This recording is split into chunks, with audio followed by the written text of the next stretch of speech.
ไว้หือคนหนึ่งนะแก่บุตรและภรรยาแล้วก็บอกว่าเฮา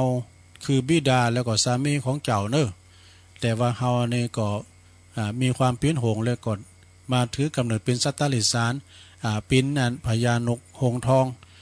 แล้วก็มีความอินดูสูอีกก็มาสลัดขุนทองคำหืดพญาหงทองวาดังกล่าวแล้วก็กลับบินไปนี่บินไปข้านลวงแล้วลงการผ่านมาเมินละนะเวลาพญาหงก็มาสลัดขุนกับเวลาว่าสตั้งตะเสียงเนี่ยเนาะมันก็บินมาแถมก็สลัดขุนมาแถมศีลหนึ่งนะให้แก่บุตรและภรรยานี่ภรรยาอยู่เนื่องๆเนาะจนว่าภรรยามีทรัพย์สินสมบูรณ์มาคือมันมีเต่ามาพอนะเอกาติวาสังมีอยู่หันวันหนึ่งเนาะนางพรามณีเนี่ยนะผู้ปิ้นภรรยาเก่าเนี่ยนะปิ้นนั้นมารดาจึงบอกให้ลูกสาวว่าดูก่อนเจ้าผู้ปิ้นธิดาลูกสาวบ่น่ะล่าเฮ้ย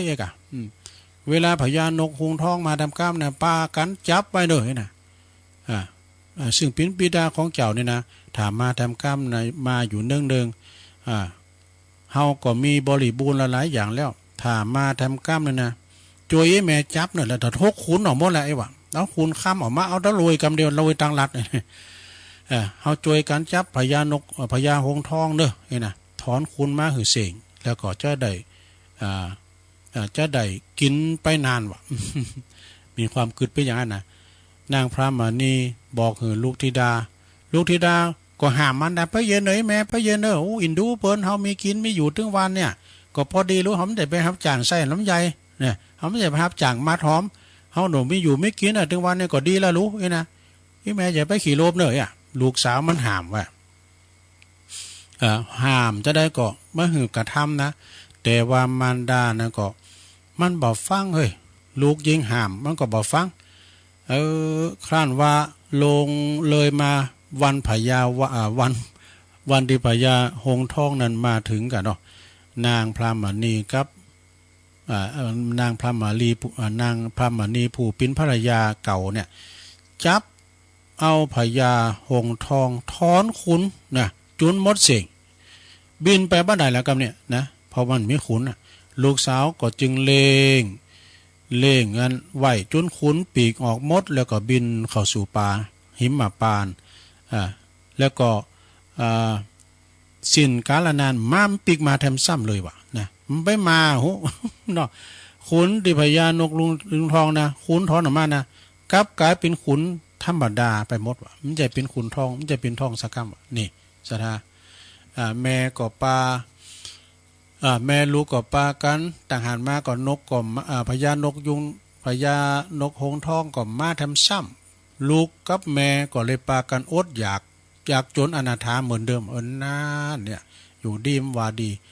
โลภมากลาภหายในประวัตินะเพราะอาศัยความโลภเจตนาบ่ฮู้จักประมาณในการที่ว่าที่ควรและก็บ่ควรจึงเสื่อมจากลาภในปัจจุบันห้ามหันทันตาดูหัวแตกันเนาะนางพรามณีกลับชาติมาเกิดครับชาติมาก็คือนางทุลนันทาเถรีนี่มาเกิดชาตินี้ก็มีความหมักทั้งหมดครอบงำในสันดานบ่ฮู้จักประมาณดังได้รับประทานวิสัชนาฟังชนิเมื่อว่าพระองค์ตรัสเทศนาธรรมจาดกจบแล้วจึงทรงตรัสว่าภิกขเวดูก่อนภิกษุทั้งหลายบุคคลที่ปรารถนาเป็นบาปนั้นก็คือบ่ฮู้จักประมาณในการหลับและก็การฉันหลับและก็การฉันอย่างใดตนบ่มีศรัทธาทำอาการเอาเหมือนมีศรัทธาก็คืออุพิว่าแต่งว่ามีศรัทธาอย่างนะเวลาสัพปุริสะมาถือเอาไม้กวาดแต่งว่ามากวาดเนี่ยเนาะคือเอาหนาเอาตาเปิ้นเวลาเปิ้นมาก็กวาดแหล่งหนาเนี่ยนะประมาณนะมาคักแหล่งหนาเวลาเปิ้นหันเจ้าอาวาสมาเดี๋ยวแต่งกำยู่มาบุตรกวาดอันนี้มันนิสัยเฮ้าเก่าก็ผมใจแล้วนะ อันนี้ก็คือคุณธรรมแบบหนึ่งที่แสดงมานิทานเรื่องนี้เรื่องหนึ่งตนดีบ้าใดเป็นอรหันตาก็แสดงจบเพียงเท่าอีเนอะจบไปแล้วสดาญาโยมทั้งหลายพญานกยุงทองมีหลายในหน่อยนี่นะคือมีหลายแบบ แถมแบบหนึ่งก็มีสถานเนอะแบบใดแบบที่ปิ้นเป็ดก็มีนะปิ้นหานก็มีนะเปิ้นมาไข่ท่องคำหือนั่นน่ะ เป็ดก็มีหานก็มีเป็นมาไข่ท่องคำหือแล้วก็แม่ก็ลูกมีความเพียงพอลูกเปิ้นหาพ่อกะแม่มีความโลภเนาะแม่มีความโลภก็เลยว่าก็เลยเป็นอย่างเดียวกันนะโลภมากลาภหายเหมือนกันอันนี้ทำเหลืองเนอะสถานเนอะอันนี้ต้องได้เล่าแล้วฮะนิทานตักกะบัณฑิตแต่เอาอันนี้ก่อนเอาเรื่องไก่เรื่องไก่นิทานเรื่องไก่ก็ลงเนอะ ฟังไปแล้วก็มีคติธรรมในตัวด้วยนะอันนี้นิทานนี่ก็เคยเล่ามาแล้วนะยังมีนิทานเรื่องหนึ่งมีตุเจ้าหรือว่าพระภิกษุรูปหนึ่งเดินเตดสันทีไปเดินเตดไปตามบ้านตามจองจนไปถึงเขตบ้านหนึ่งเนอะมีสองสามีภรรยาซึ่งเพิ่นก็อยู่เฮือนใต้โซนปุ่นนะก็ฮู้ว่าพระภิกษุเพิ่นจักมาบิณฑบาตจะมากุมเข่าในวันพุกนี้เด้อนี่นะเขาก็อู่กันดึงสามีภรรยาน่ะถึงอยู่บนเฮือนน่ะผู้เป็นสามีก็สามีภรรยาทั้งสองก็อู่กันคุยกันว่าสวยวันพุกเจ้าเนี่ยพระภิกษุเจ้าที่เป็นนักเทศน์เพิ่นจะมาบิณฑบาตในสายเฮานี่นะเฮาจะเอาหยังมาใส่บาตรเป็นอาหารจ๊ะเฮาหยังเป็นอาหารมาใส่บาตรจ๊ะจะเตรียมใส่บาตรเนี่ยผูกเนี่ยจะฮือดีเนี่ยภรรยาเพิ่นถามนะผู้เป็นสามีก็บอกว่าก็ไปมีหยังสวยก็มีกะไก่นะกะ มีกะไก่นะกะมีกะไก่ตัวนึงนอนอยู่ในกรงอันต้องอ่านนะกะนะเฮาก็จะมาเอาแฮมแล้วก็เอามาถวายทำอาหารพิเศษให้พระคุณเจ้านักเทศน์อีกเนาะสองสามีภรรยาอู่กันแล้วก็รับกันไปว่ะคืนนั้นนะปอลุงเจ้า พอลุงเจ้าขึ้นมานะแตกตื่นมึนตาแล้วนางผู้ปิ้นภรรยาก็ทะโลเซนนะบั่นโลก็หุงข้าวนึ่งข้าวแหละทำอาหารอันเป็นอันนี้ปานิชบรรจงนะผู้ปิ้น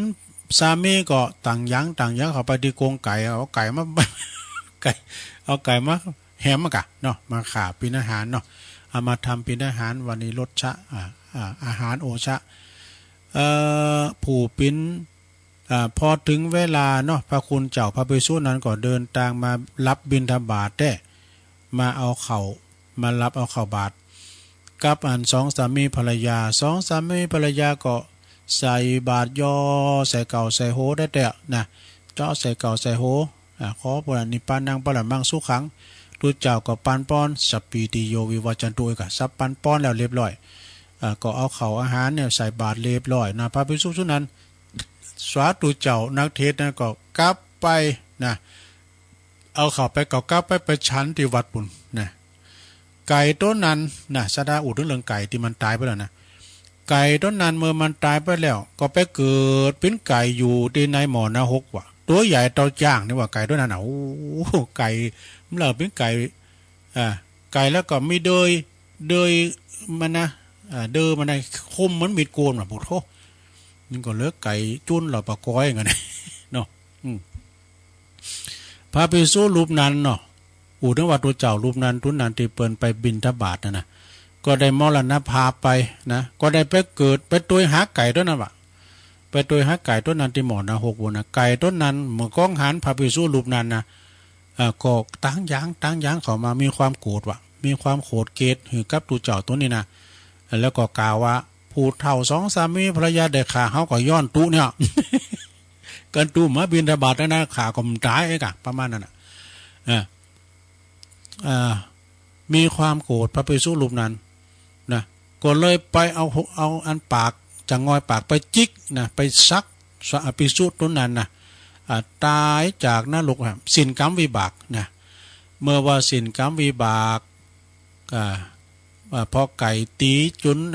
ตายไปน้ำจันนะก็ปรากฏว่าสาธุเจ้านะก็เกิดมาเป็นควายทำแล้วหันเกิดมาเป็นควายถูกเปิ้นเอาแอกใส่แล้วก็เหมือนกับถูกทันตกรรมเหมือนหนักโทษนะได้รับความลำบากทุกขเวทนาความเจ็บปวดเลยร้องมาว่าว่ะร้องว่ะนะเพราะเหตุว่าเมื่อปิ้นตุเจ้าอยู่นะบ่ฮู้จักสระบ่ฮู้จักกะกางะบ่ฮู้จักสวดแต้นคุณข่าวคุณนำเนี่ยบ่ฮู้จักปิจารณาปัจเจเวคณะทั้ง4บ่ฮู้จักสวดโยโกห้องแตนคุณข่าวคุณนำเปิ้นในสราญาติโยมทั้งหลายเอ้ยครูบาหลวงวัดพระบาทเปิ้นว่าเนาะเปิ้นคตินาอันเกิดมาแล้วมาปิ้นตุปิ้นเจ้าในการสวดโยโกห้องแตนคุณข่าวคุณนำของปอออกสถานี่ตายแล้วจะได้เป็นควายดังอีแต่กันนะแล้วก็มาไทยหน้าสายหนีเปิ้นเด้อนะยังจำได้อยู่นะเนาะตอบแทนไก่คือตัวเจ้าด้วยนั้นเนี่ยเวลาว่าปิ้นตัวเจ้าเนาะมาบิณฑบาตเปิ้นอุตสาแหมไก่หือแล้วก็ใส่บาตรแล้วกินแล้วก็บัดตอบแทนกุลนั่นเนาะนะบัดตอบแทนกุลสามีภรรยาเปิ้นที่เปิ้นตอบแทนโดยไก่ปูดเฒ่าทั้งสองมีสองสามีภรรยาบ่ฮู้บุญฮู้กุลเอาแต่กินอยู่ไปมาเท่านั้นว่าดูบ่ได้สวดแผ่เมตตาหือไก่บ่ได้แผ่เมตตาหือสัทธาคุณเฒ่าทั้งสองอีกนะก็เลยว่าเป็นวิบากกรรมมันก็เลยเนี่ยเพิ่นว่าเนี่ยทัศนะเจ้ากรรมนายเวรเนี่ยมันจะมีกะนี่นะ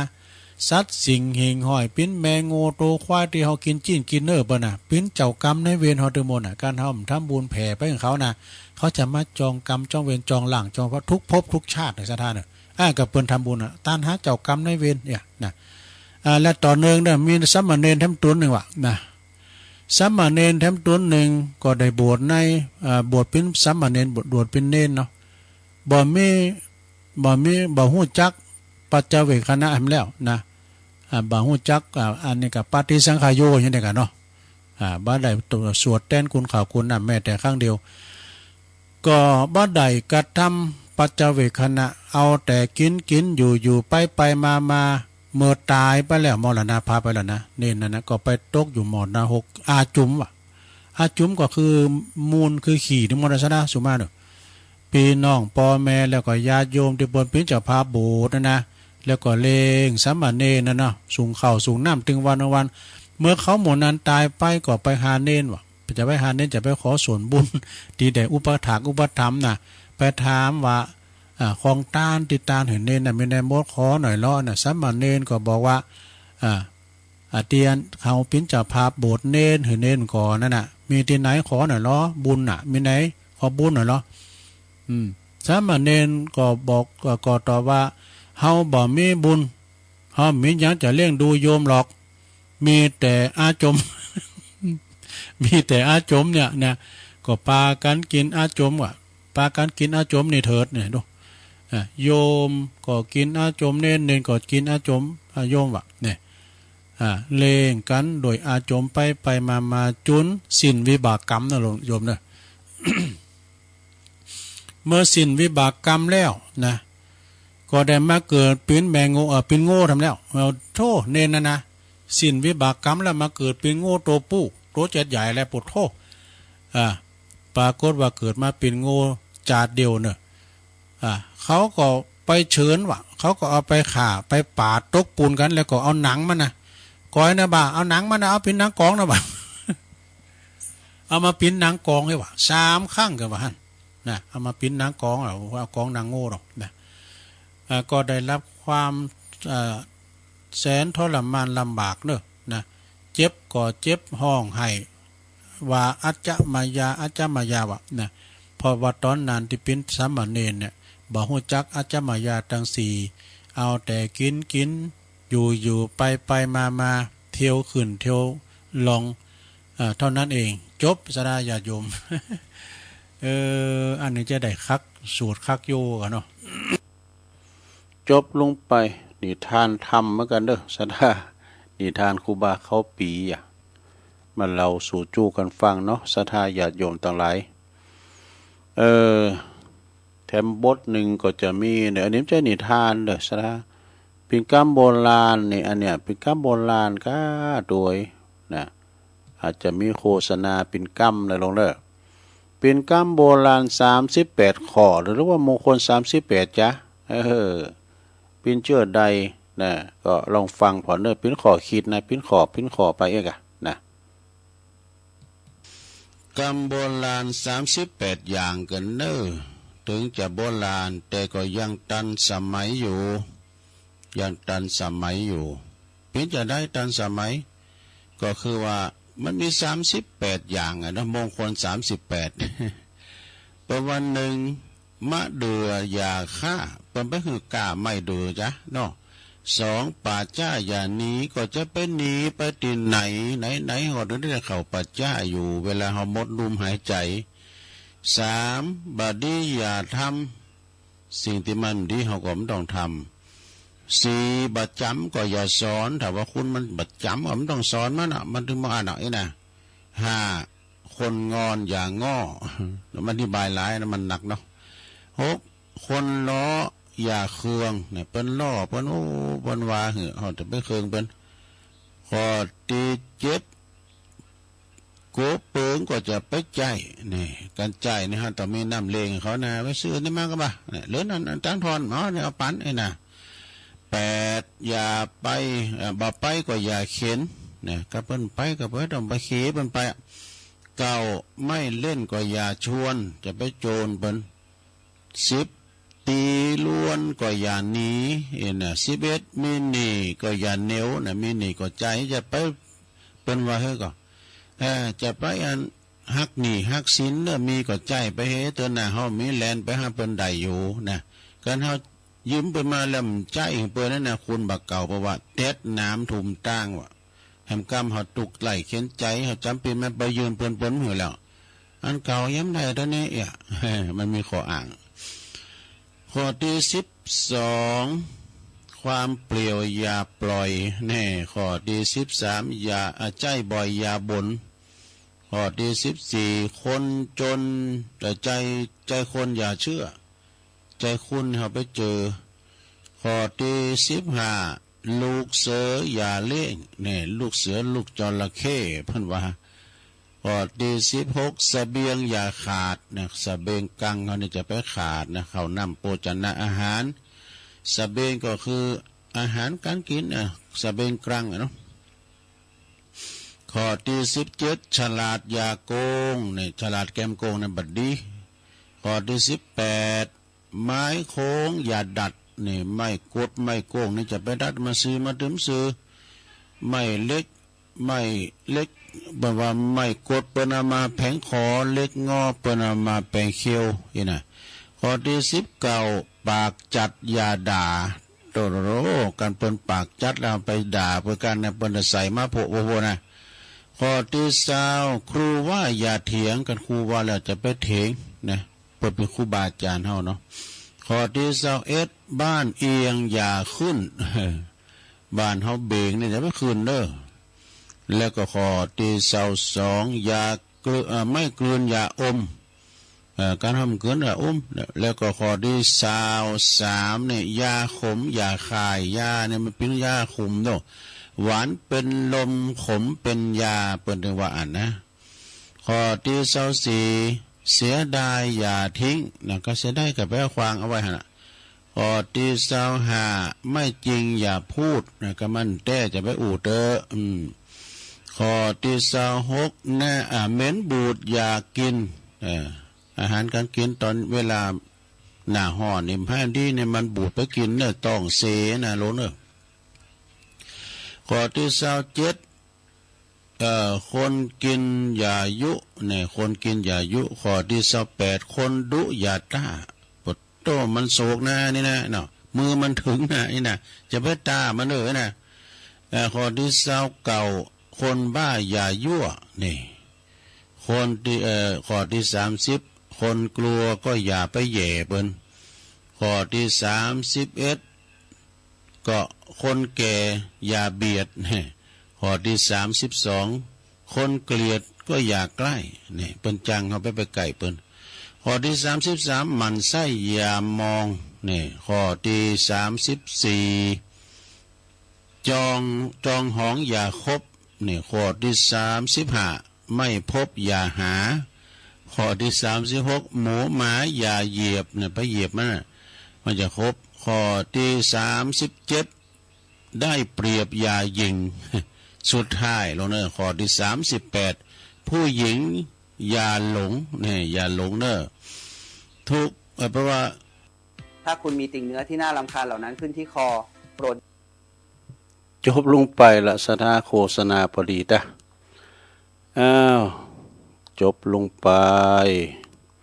เปิ้นว่าโบราณ38อย่างเป็นเจอใดก็ฟังกันจบลงไปเนาะศรัทธาญาติโยมทั้งหลาย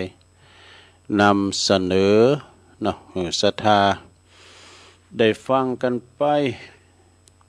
เอาเล็กๆน้อยๆอันนั้นหน่อยอันนี้หน่อยนะก็ฟังกันไปนำเสนอทฤษฎีบัวพ้นน้ำไม่ทำกรรมเนาะโอ้ผูกนี่ถ้าจะเอาของปะครูสีโนนเกี่ยวสุกให้กรรมก็ฮะผูกวันเสาร์นี่จะสอหาคติธรรมก้ามจังก้าเนาะไม่หลายเอาธรรมมาเตดพองกาคติธรรมมาในอินเทอร์เน็ตพองกาเอาคนดีก่อนเนาะคนดีนี่จะหื้อไว้นี่คนดีจากทฤษฎีโบพ้นน้ำของอาจารย์พระมหาประสิทธิ์ธรรมาภินันโทเพิ่มว่าหู้หน้าที่ของตนคนดีต้องหู้หน้าที่ของตนขณะนี้เขาปิ้นอย่างปิ้นลูกก็ตอบแทนคุณปอคุณแม่ตีเปิ้นเล่งดูเฮามาทำตนทำตัวเป็นคนดีอุปถัมภ์อุปถากสอบเบหาเงินเวลาเปิ้นเจ็บปินยินอุ่นนะก็ทำหน้าที่ของลูกเป็นคนดีเอายาเอาหยังมาตอนมาบีบมาโดนเปิ้นเนี่ยกะคนดีหรอแล้วก็หู้งานของคนอื่นดูหู้งานของคนอื่นเขาไม่ได้เก่าไก่ของงานเปิ้นละนะแล้วก็อย่าฝืนใจเขาแต่ไม่ฝืนอกฝืนใจเปิ้นเด้อนะแล้วก็อย่าเอาแต่ใจโตนะอย่าเอาแต่ใจตัวเองนะแล้วก็อย่ามัวเมาในการเล่นจนลืมหน้าที่ไปลืมเนอะนะเฮาอยู่จะไปมัวเมาลิ่นแอวลำไปลืมหน้าที่ของตัวเก่านะอย่ามีความหวังดีต่อเพื่อนนะก็เพิ่นดีๆนะเรียกว่ากัลยาณมิตรเพิ่นจะเพิ่นปลอมมิตรดีไม่ใช่มิตรเทียม โจยเตือนสติยามพลาดพลั้งเตือนสติเปิ้นแล้วก็สุดท้ายเป็นกำลังใจในการทำหน้าที่ให้สำเร็จนี่นะเนาะนี่ก็จบลงไปแถมบทหนึ่งเป็นว่าพรหมวิหารธรรมพรหมวิหารธรรมนี่มีเหมือนกันหมดเนาะเมตตากรุณามุทิตาอุเบกขาเนี่ยนะเพราะว่าถ้ามีใจปรารถนาดีมีเมตตาภาวนาสัพเพสัตตาทุกวันสัพเพสัตตาถึงวันเมตตาแล้วก็ไม่รอลีที่จะช่วยเหลือทุกสถานการณ์อันนี้คือความกรุณาเนี่ยแล้วก็มีใจชื่นบานตีหันผู้อื่นสุขสมหวังเรียกว่ามุทิตาเนี่ยเพราะยินดีก็เปิ้นโดยแต่ว่ามีปัญหาต่างอยู่เพราะหู้กฎแห่งกรรมเรียกว่าอุเบกขาเนี่ยวางเฉยเรียกว่าสัตว์ทั้งหลายมีกรรมเป็นของตนแลมีพรหมวิหารธรรมมีเมตตากรุณามุทิตาอุเบกขาบะเลิกเฉพาะตีเฮาหลักบ่ผลักพวกที่เฮาจังไม่ผลักที่พวกที่เราชังไม่หวังความสุขแก่ตน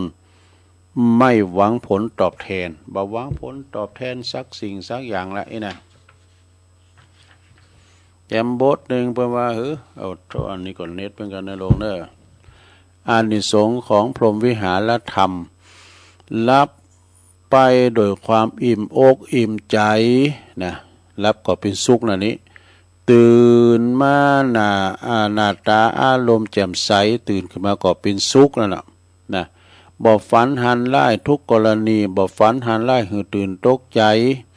เป็นตีรักใคร่ของคนทั่วไปแม่นว่าไปตีไหนตั้งใดก็มีผู้คนโหมหักไข่ผงผีวิสาทปียาแปลงแล้วก็เป็นตีชอบของผีสางเหล่าเทวดานะเทวดาวงแวดเฝ้าแล้วก็ได้รับการอารักขาจากเทพเทวาทั่วท้องจักรวาลนี่เทวดาปกปักรักษาเด้อภัยจากศาสตราอาวุธหยังต่างหลายปิดไล่ต่างหลายไม่แผ่วผ่านนี่แล้วก็ข้อที่อันเปิ้นมีเป็นข้อนะแล้วก็เจริญกรรมฐานเข้าสู่สมาธิและฌานได้เร็วไวนี่มีผิวพรรณวรรณะผ่องพุทธผ่องใสนี่จิตใจนะมีจิตใจบ่หลงในเวลาถึงแก่กรรมหากว่ายังบ่บรรลุที่สุดแห่งภูมิธรรมเมื่อตายไปแล้วไปเลิศล้ำในเทวโลก จบลงไปศรัทธาญาติโยมทั้งหลายอันนี้ก็เป็นคติธรรมทฤษฎีบัวพ้นน้ำของท่านพระมหาประสิทธิ์ธรรมาภินันโทจากวัดจังกำเด้อเอามาเราสู่จู้กันฟังไปเนาะศรัทธาญาติโยมทั้งหลายตอนนี้ไปศรัทธาญาติโยมตุลุงก็จะขอประกาศข่าวสารงานบุญให้ครูบาอาจารย์ก่อนเนาะศรัทธาเนาะที่เปิ้นมีมาในวันนี้วันพุธนี่ก็หลายอย่างก็เปิดเป็นการกระตุ้นในการทำบุญประกาศเนาะประกาศถึงเปิ้นได้ฮู้ได้มาอนุโมทนานะบอกเอิญเชิญชวนให้กับบรรดาศรัทธาญาติโยมทั้งหลายไปกินไปทานรวมบุญกุศลด้วยกันเนี่ยกะรวมบุญกุศลด้วยกันก็วันนี้เราศรัทธาญาติโยมวันที่19นะจะมีงานที่วัดเจ็ดลินวัดเจ็ดลินคำวัดติมก่อนนั้นท่านพระมหาวิษณุจารุธรรมโมเปิ้นป่ำเป้งปาละมีธรรมแต่เป็นคนละสังขารไปโดยวัย50 ปลายซึ่งปัจจุบันนี้อาจารย์ท่านพระปลัดสุรศักดิ์โสพนจิตโตนะเปิ้นก็แต่มาสืบเตนขันไปพระมหาวรเชษฐ์เขานะเปิ้นก็ปั่มเป้งพระมหาทองครับเนาะแล้วก็มีอาจารย์ท่านปินานอินสมเตปินปินานอินสมเตปินหรือว่าปินานเจ็ดสีอันนี้ก็นิกเนมเปิ้นเนาะปินานเจ็ดสีนี่เปิ้นเป็นบุคคลสำคัญเหมือนกันเปิ้นเป็นด็อกเตอร์ด้วยนะเป็นปออาจารย์มรรคนายกเป็นเจ้าหน้าที่พิธีกรต่างๆในงานวัดงานวาวัดที่ไหนเปิ้นได้ไปก็ถึงไปบ่ละนะเหมือนกับปอครูโอนก็ไปมาทัวบ่ละนะเป็นอันเจ็ดสีในเวลาเปิ้นประชุมพระสังฆาธิการกับประชุมที่วัดสวนดอกก็ดีว่าวัดพระสิงห์ก็ดีเปิ้นจะเป็นโฆษกพิธีกรด้วยเนาะตักตายท่านขณะนี้เจ้าคณะอำเภอนั้นเปิ้นฮู้จักเหมือนกับปอครูโอนฮู้จักครูบาอาจารย์ฮู้เพราะอายุเปิ้นพุ่นน่ะอันนี้เปิ้นจะมีงานวันนี้แล้วตีวัดเจ็ดลินคำเปิ้นจะจัดที่สืบจัตตาหลวงก็คือในเวลา 8 โมงนี้เปิ้นก็จะมีการทักษิณานุปทานทำบุญอุทิศแผ่กุศลบุญผู้ที่วายชนไปอันมีครูบาอาจารย์เนาะ8 โมงปลายหรือว่า9 โมงเนี่ยเปิ้นก็จะทำพิธีเฮขวัญปัดเคาะเลาะนามนะ9 โมง 10 โมงหิม10 โมงนี่เปิ้นก็จะมีการสื่อโพราจาตาประสงค์ท่านนั้นจำนวน80 รูปดูถึงมาช่วยงานแท้กับกันมีหิมลอยเหมือนกัน เปิ้นก็จะมาจำเริญพระพุทธมนต์สวดสืบชะตาหลวงแบบล้านนาเด้อสืบชะตาหลวงแบบล้านนาแล้วก็เวลา 11 โมงก็จะมีการถวายพระทหารเพลเนาะเปิดโรงทานกันต่อไปฉะนั้นวันนี้เนศรัทธาพระอยู่ละแวกไก่เคียงก็ดีตลอดถึงครูบาอาจารย์นอดได้รับนิมนต์ไปนะก็จะไปกันหลายไปสืบชะตาหลวงในที่วัดเจ็ดลินเนี่ยวันนี้วันเกิดของอาจารย์เจ็ดศรีหรือว่าปีนานอินสมเตปินด็อกเตอร์ซึ่งเปิ้นก็ครบ60 ปีวันนี้เด้อก็ปากันไปเด้อศรัทธาไปแสดงมุทิตาจิตกับปีนานเฮาเนาะมีอายุมันยืนยาวขออำนวยอวยโจกพระอาจารย์ปนานเจ็ดศรีเนาะมีความสุขมีความจำเริญแล้วก็เป็นตีว่าตีปึงตีปะอาศัยของครูบาอาจารย์มีการเม่งก็ไปเป็นโคสกะประชาสัมพันธ์บอกเอิ่นเชิญชวนแล้วก็เป็นเกียรติในงานโดย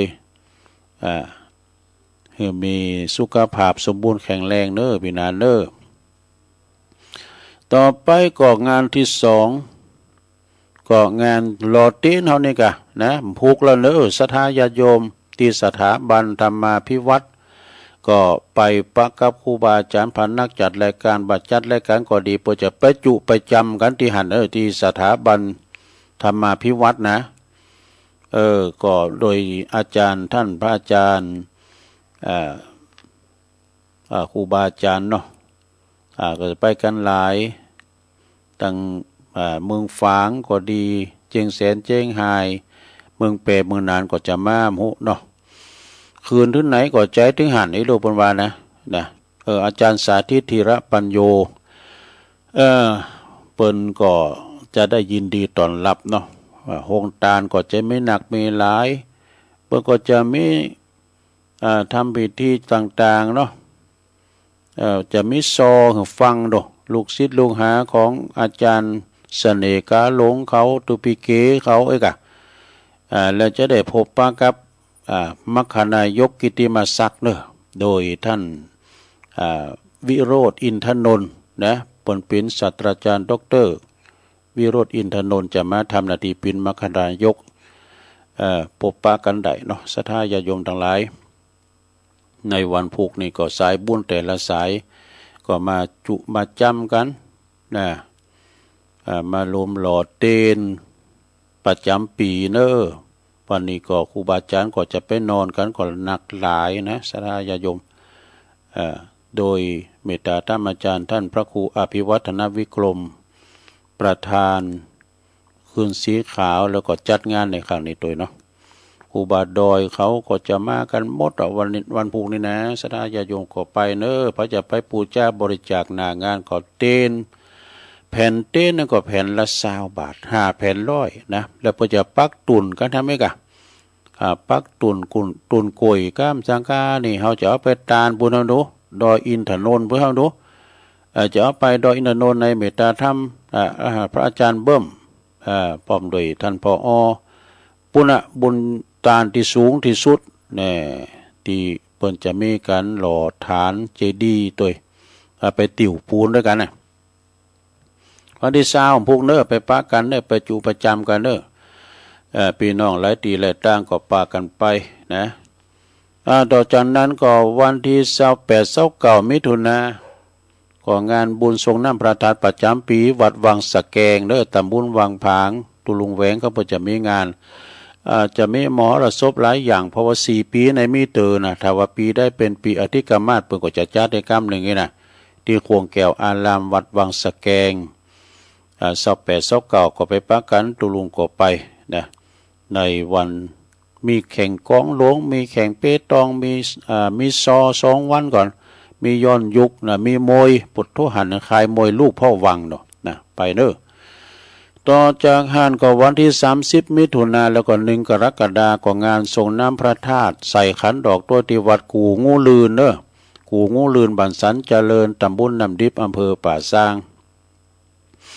ในเมตตาธรรมอาจารย์ท่านพระอธิการประสบโชควิสุทธิธาลีเจ้าอาวาส เปิ้นก็จะมีการทำบุญ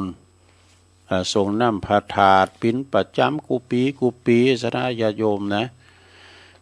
ก็ขอเชิญรวมทำบุญประเพณีส่งน้ำพระบรมธาตุแล้วก็ใส่ขันดอกที่วัดกูงูลืนในวันที่30มิถุนายนแล้วก็1กรกฎาคมเชิญรวมพิจารณาสังฆทานชุดใหญ่ก่อน 1,500 บาท 1,000 บาท500 บาทและ300 บาทตามกำลังทรัพย์ตามกำลังศรัทธาติดต่อดีท่านพระอธิการประสบโชควิสุทธิธารีเบอร์โทรศัพท์0931599542ได้ตลอดเวลาเนอะเอางานต่อไปก็คือวันที่17กรกฎาคมเนอะ6เก่าเพิ่นจะมีทรงน้ำพระธาตุตะสุดท้ายเลยถ้าเข้าภาษาละที่วัดปงรูตำบลนครเจดีย์อำเภอป่าซางเนอะวัดปงฮู้นี่ก็อยู่ในเขตตำบลนครเจดีย์17กรกฎาคมเนอะมีซอฟังตลอดวันเนอะในเมตตาธรรมอาจารย์ท่านพระอธิการถาวรถาวโรนะที่วัดปงฮู้เนอะวันที่19มิถุนายนแต่ก็วันนี้ก็สถาญาติโยมเนอะวันนี้ก็เพิ่นจะมีการทำบุญสัตตมวานปิดศพในเมตตาธรรมหลวงพ่อพระครูพิสารวุฒิคุณหรือว่าตุลุงเกษมเนอะอดีตเจ้าวัดหนองส้อยนะวัดหนองส้อยตุลุงเกษมนี่เปิ้นอายุเปิ้นได้อยู่80ดูศรัทธาญาติโยมทั้งหลาย47วรรษาเนี่ยเป็นมหาเถระนะเปิ้นสวดมนต์เก่งเปิ้นสวดมนต์เก่งแล้วก็สวดมนต์แปลก็ได้สังโยกหยังได้หมดแล้วเปิ้นโหมทำอย่างนั่นน่ะตามที่ไปเข้ากรรมแล้วเปิ้นเปิ้นจะแปลงวาวไฟนั่นแล้วเปิ้นจะจุบน้ำมันน้ำมันนั่นน่ะแล้วเปิ้นจะจินะเปิ้นเอามัดติดวาวนั้นเป็นสายขึ้นไปสะดาเป็นที่งามแหละมันก็จะเป็นไฟมงไปมันเป็นสายไปลอยตัววาวโธ่งามแต่นะฉะนั้นก็ไปเนอะวันนี้นะศรัทธาไผจะเอาโฮงตานไปเปิดก็ดีจะไปลงทำบุญก็ดีปูจ้าผ่าปังสกุลไปปิ้นเจ้าภาพหยังต่างๆน้ำปิ้นแพ็กก็ดีก็เจอเนอะ19มิถุนาวันนี้นะที่วัดหนองส้อยตำบลมะกอกอำเภอป่าซางจังหวัดลำพูนเนอะไปกินแป้ตานไปลงงานปิดศพสัตตมวานกันแล้วงานต่อไปศรัทธาญาติโยมวันที่21พุกวันฮือนี่เด้อเพิ่นจะมีงานทำบุญ100 วันนะตาน100 วันก็ที่วัดป่าไผ่บ่อทองเด้อในเมตตาธรรมเนาะท่านหลวงพ่อพระครูพุทธิธรรมรักษ์เปิ้นก็จะครบ100 วันที่20แล้วก็วันที่20นี่เป็นวันห่างวันดา21นี่เปิ้นจะเป็นวันตาลเด้อไปรวมทำบุญกันเด้อหลวงพ่อพระครูพุทธิธรรมรักษ์นี่อายุเพิ่น78เนาะสะดาเนาะอดีตเจ้าวัดป่าไผ่บ่อทองอำเภอดอยสะเก็ดในเมตตาธรรมท่านพระอาจารย์สมเพชรปัญญาโนลูกศิษย์คุณกุฏิลูกศิษย์กตัญญูเป็นประธานในการจัดงานนะก็ปากันไปนะหลวงพ่อมานิดมาเด้อมานอนไว้กับหลวงพ่อมานิดตุลุงแดงเขานี่ประกอบจะมาหมดอันนั้นก็ศรัทธาญาติโยมเนอะที่วัดป่าไผ่บ่อทองเนาะแล้วทำงานหนึ่งก็12กับ21เนอะ12นี่เป็นวันแม่21นี่เป็นวันปอคุณปอ21คุณแม่12กรกฎาคมเดือนหน้าบุญนะเพื่อจะมีการยกยอดชัดพระธาตุเจดีย์ที่วัดโสภณารามวัดห้วยงูในเมืองฝางบุญเด้อในเมตตาบารมีธรรมอาจารย์ท่านพระครูเจ้าอาวาสนะอาจารย์พระครูเป็นได้บูรณะซ่อมแซมวัดของคุณแม่กนกพิชัยนาเขานี่กะแล้วก็